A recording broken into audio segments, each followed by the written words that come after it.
Michel Mouillard, bonjour. Bonjour Ariane. Vous êtes porte-parole du baromètre LPI Se Loger et vous aviez vu les prix programmer les prix à 10 000 euros du mètre carré à Paris il y a quasiment un an. Le marché tourne à plein régime aujourd'hui. Comment est-ce que vous voyez la situation ? Il est vrai que l'on a constaté dès janvier 2019 qu'en niveau annuel glissant, c'est la référence qui est prise habituellement, on franchissait les 10 000 euros du mètre carré sur Paris. Bon, il est clair que comme nous travaillons sur des compromis, nous sommes en avance de plusieurs mois sur les chiffres du notariat qui s'appuient sur les actes définitifs. Donc c'est tout à fait normal. D'autant que les indices INSEE notaires, compte tenu de leur construction, ont en outre la propriété de retarder de plusieurs mois l'événement par rapport à ce qu'est le marché. Bon, donc voilà aujourd'hui ce que l'on constate.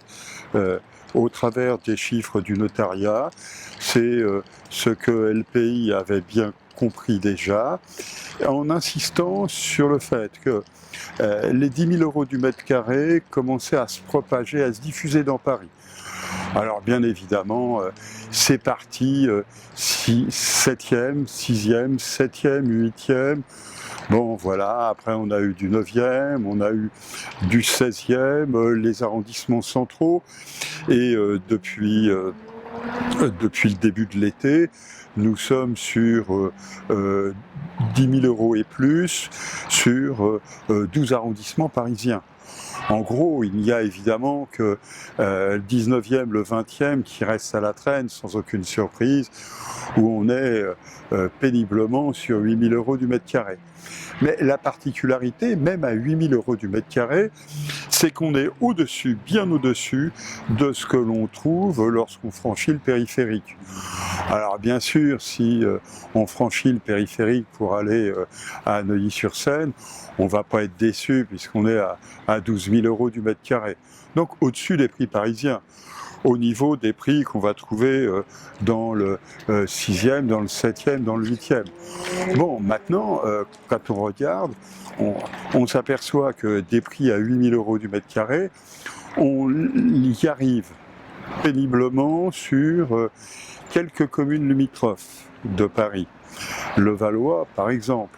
Mais ailleurs, on est à 6 000 euros du mètre carré. Donc en gros, nous sommes sur un mécanisme qui nous rappelle que la pression de la demande sur un marché de pénurie, où la politique locale de l'habitat ne fait absolument rien pour faciliter la fluidification du marché.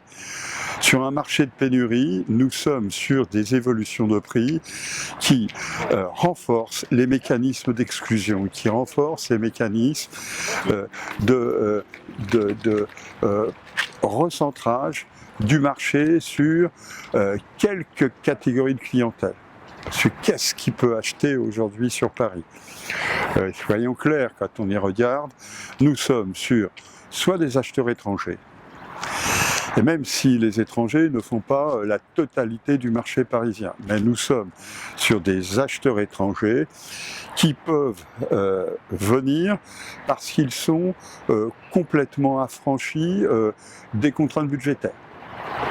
Ou alors nous sommes sur des acheteurs nationaux, des ménages français qui, là, se trouvent avec des niveaux de revenus qui sont des niveaux de revenus qui nous rappellent que si dans les années 60, il pouvait encore y avoir des ouvriers qui achetaient dans Paris, si dans les années 70, il y avait encore des cadres, mais plus d'ouvriers, si dans les années 80, c'était des cadres supérieurs qui commençaient à prendre le marché. Aujourd'hui, ce ne sont même plus des cadres supérieurs. Donc ce sont véritablement des acheteurs qui sont sur des niveaux de revenus qui sont très au-dessus de ce que l'on peut imaginer être l'acheteur habituel, normal, ailleurs sur des métropoles françaises. Maintenant, troisième catégorie d'acheteurs, ce sont ceux qui ont un apport personnel considérable, quel que soit leur niveau de revenu. Et d'où vient cet apport personnel? Eh bien, c'est clair, c'est ce qu'on voit se renforcer au fil des années, la revente. C'est ce qu'on appelle cette mobilité résidentielle qui fait qu'on va acheter, aller à Suresnes, puis après on va aller à Levallois, puis après on va aller à Neuilly ou directement sur Paris, mais en ayant revendu. Et donc l'apport personnel se constitue, et ce qui fait qu'on voit des acheteurs qui sont des acheteurs avec des niveaux de revenus acceptables, normaux, mais qui ont des apports personnels de 50% et plus, 60%, avec de plus en plus des achats sans recours au crédit.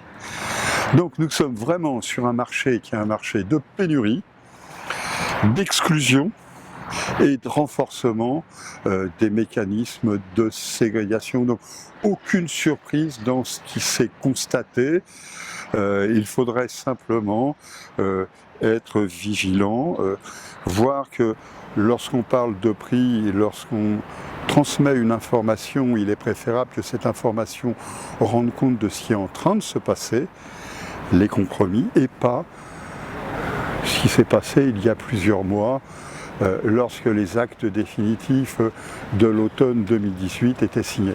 Bon, alors justement, dites-nous, qu'est-ce qu'il est en train de se passer aujourd'hui sur ce marché? Qu'est-ce qu'ils disent les compromis? Ce que l'on voit sur Paris, c'est une stabilisation de la hausse. Nous ne sommes plus sur les 7-8%, nous sommes sur un peu plus de 6%. Et nous allons rester très probablement pour l'année en cours sur une croissance des prix de l'ordre de 6%. Est-ce que cette croissance des prix est insupportable? Non, pas pour les clientèles qui se présentent. Maintenant, voyons bien que le marché parisien, c'est un micro-marché. C'est un micro-marché au sens où il fait dans le marché national 3,5%, 4% les meilleures années. Donc il en reste 96%. Bon, c'est pas grand-chose, bien sûr, mais c'est pas mal tout de même. Et donc, regardons ce qui s'y passe. Les villes qui sont les villes qui avaient attiré l'attention simplement parce que cela faisait la une des JT ou des papeurs, comme on dit, Bordeaux. On était à l'été 2018 sur des hausses de prix de 15-16% sur un an. C'est quel pays? Le baromètre El Pays Se Loger nous dit qu'en juillet, sur un an, nous sommes sur une augmentation de 1,1% des prix. C'en est terminé avec la hausse vertigineuse. D'ailleurs, quand on regarde, on a des grandes villes où les prix baissent. Les prix baissent, mais depuis plusieurs mois déjà. Alors, et puis, presque partout, à quelques exceptions près, presque partout, la hausse des prix a ralenti. Elle a ralenti, on a vu Bordeaux, mais elle a ralenti pas de manière aussi, on va dire, spectaculaire, mais elle a ralenti de manière déterminée, de manière régulière depuis décembre 2018. Et c'est un petit peu le paradoxe, parce que beaucoup aiment à dire que si la hausse des prix est aussi forte, c'est parce que les conditions de crédit sont excellentes. Oui, mais quand les conditions de crédit s'améliorent, on a bien vu que la hausse des prix ralentissait presque partout. Et même les prix baissaient dans beaucoup de villes de France. Donc là, il faut bien y réfléchir pour ne pas se tromper dans les diagnostics et dans les analyses. Maintenant, il n'y a que quelques exceptions. Il y a deux grandes exceptions, qui sont les exceptions bretonnes, Brest, Rennes, où on est sur des hausses de prix qui sont au-delà de 10% sur un an. Et alors ça, comment on l'explique? Nous sommes sur, si on prenait la vieille explication qui avait la faveur des commentateurs, on dirait c'est l'effet LGV. Bon, à partir d'un certain moment, on voit bien que l'effet LGV, il est passé. Donc il faut chercher autre chose. Simplement parce qu'il y a des pressions de demande sur ces territoires-là, qui sont aussi des territoires d'une certaine façon, un peu moins sur Rennes, mais beaucoup plus sur Brest, où il y a une insuffisance de l'offre. Insuffisance de l'offre, ça ne signifie pas qu'on ne va pas trouver des biens à acquérir, mais ça signifie qu'on aura du mal à trouver des biens qui sont adaptés aux critères qui sont les critères d'exigence de la demande d'aujourd'hui. Des biens dans des immeubles correctement entretenus, avec des ascenseurs, avec des facilités de stationnement, etc. C'est le gros problème de la majorité des métropoles. Donc quand ces produits existent sur le marché, ce sont des produits qui partent très vite avec des prix en hausse rapide. Et puis ce qui est intéressant à regarder, c'est qu'il y a en France, sur beaucoup de métropoles, sur des villes moyennes, des pressions de demande. On croit très souvent que la pression de la demande, elle n'est que sur Paris, sur la région parisienne. Partout on le trouve. Évidemment, si on prend Strasbourg, si on prend Lyon, si on prend Rennes, Nantes, on a la pression de la demande, ça ne surprendra personne. Mais quand on prend des villes comme Quimper, quand on prend des villes comme Guingamp, quand on prend des villes comme Grenoble, dans une certaine mesure, il y a une pression de la demande. Cette pression de la demande, elle s'explique par les mouvements de population, donc c'est clair, et par les insuffisances de construction, presque partout. Et ce qui est intéressant, c'est que cette pression de la demande, elle n'est pas simplement sur les métropoles et sur les villes moyennes de province, elle se trouve aussi sur l'espace rural et intermédiaire.